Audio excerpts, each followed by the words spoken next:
Hiring in today's world is difficult. All I do is work. There's not a lot of work-life balance, but when there is, I at least try to do my best. And it's taken me years to get even where I'm at now of just shutting it off. If you have the expectation of in 5 years, you're going to get your time back, well, maybe you can, and I hope you do. But the reality of it is it's very unlikely. All right, so here we are. We're in the fab shop now. I was talking about restroom trailers. So if you look behind you, we got a bunch of metal that we've been buying, right? We just got done with this project. So let me show you what the end result looks like. We're on the last one. So flip around here. So now, where we used to buy these restroom trailers, now we fab them in our own shop. We fab them, we paint them, then we mount these restrooms. So what this is this is a restroom trailer. This is a very, I would call it what's the word I'm looking for?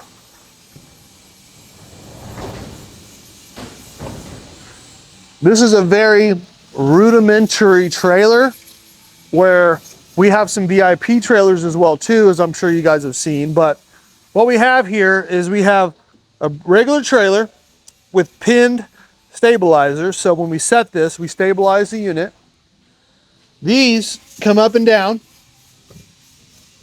So we pick them up when we're ready to transport, put them down so they travel like that.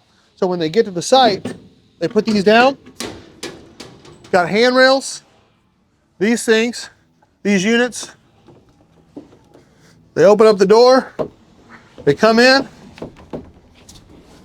These are mounted on here so they don't go nowhere. And then we service them just like any other portable toilet. But the benefit of these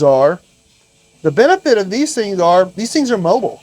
So if you have a pipeline you're doing or a large data center where you need to move these things from place to place and don't have to, you don't have to have your guys walking 500 yards to a toilet, well, these are ideal. So we have been renting these things out faster than we can build them. So we just built our last little section of these. I think we built 20 of these for one singular site. I think it was a solar site somewhere around Oklahoma City. And we delivered 20 of these things, built 20, delivered 20. And we've got about another 40 we have to make. So these things are going like hotcakes. And we decided, let's just build them internally. Well, here's the product. This thing looks as good or better than the stuff that we are buying. So why the heck not? We're saving thousands of dollars per unit. Our return's coming back that much faster. But you have to have the facility, you have to have the guys, you have to have the equipment to be able to build them, and you have to be able to paint them. So luckily we had all that set in place. So we figured, let's test our guys, and they've been doing a fantastic job, as you can see. All right, so some of you guys might not like this, but I'm gonna show you anyways. We had talk about new additions and things that are changing. Let's pan the room a little bit. Look what we got here. That bad boy, that water buffalo, is the most dangerous animal on the planet. Then we got us a little other stuff over here going, a little giraffe. We got that thing going. I don't know what they're called, but let me make sure you understand is that this is all Josh. None of this is me. So, but pretty cool addition to our office, I might say. You see the resemblance? So since we're on the new ventures that we've been going through, let's talk about the challenges of hiring in today's world. Because yesterday I got invited out to a little lunch meeting with another business owner here in town. And that's all he was talking about, wanting to pick my brain on how we're able to hire and retain all these individuals, and what are the challenges that I'm having, and I'll tell you, like I told him, the landscape is changing, and it all kind of started back around the COVID time, whenever the government was paying people to sit at home. Let's just call it what it is. It looks to me like, and feels to me like, people are just inherently getting lazy, and that becomes a challenge when you are an employer. Finding people, motivating people, retaining people is the key. And in order to do this, retention is usually a pretty big piece. So let me give you a little insight of what we do. So I'm not saying it's going to work for everybody, but culture is key. Finding the right people is key. And so we'll start there. Company culture. Company culture is a big piece. We weed out the individuals that are with us. They've been with us. They weed out the people who don't meet the expectation. So the guidelines are clear of what needs to be done. And the people around them know that if an individual isn't producing like he's supposed to produce, it ends up causing more work on them. So those people get weeded out by the internal people we already have. Pretty simple, right? The next piece is when we hire, I don't do anything special. I use Indeed like most people do, right? Now, it takes a little longer now, I would say, because we get all kinds of people who don't really fit the narrative of what we're looking for that apply. And I get it. I've been in those shoes too. We look through them. We look through a whole bunch to find a couple. And then when we interview them, we set the expectations up front. I don't sugarcoat anything. And I find that to work the best.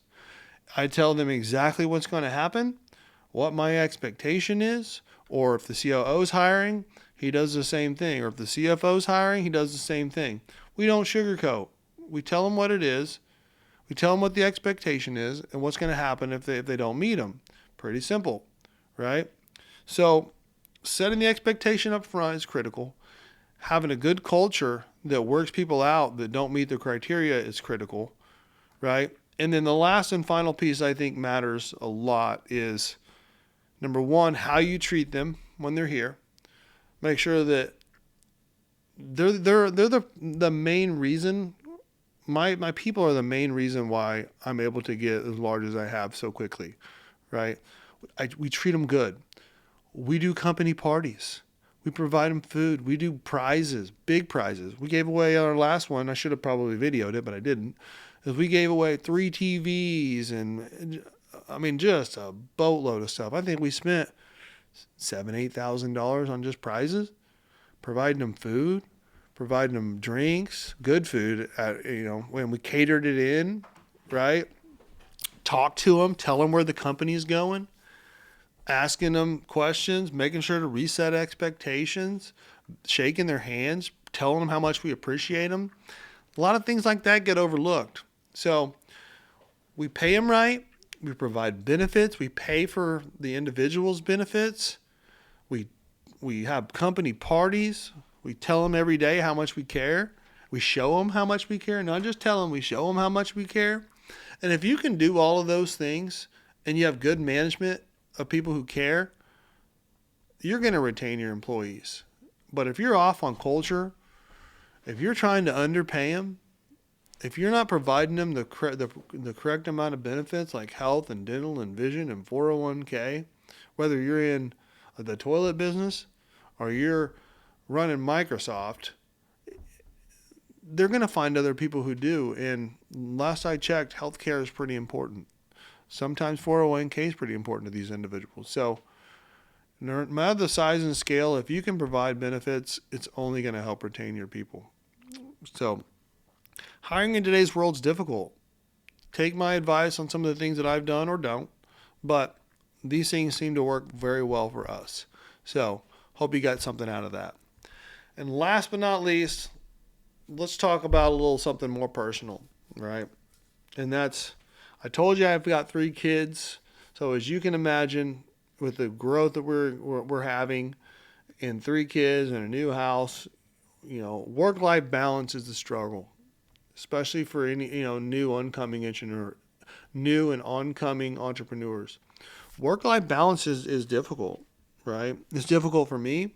It's probably difficult for everybody else that's in my shoes or any other kind of entrepreneur who's just getting started.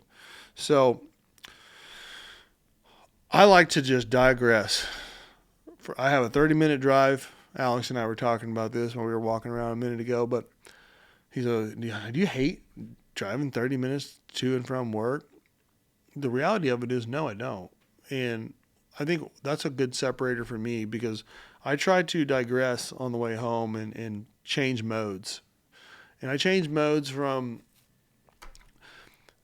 being over now probably well over 100 people to I come home and let's just call it what it is. Sometimes I'm not the boss, right? I got a wife just like most of us do. So sometimes they tend to run things every once in a while. So I have to kind of find that separation there from being the boss 90% of the time and then coming home and working together as a team. And sometimes that can be difficult.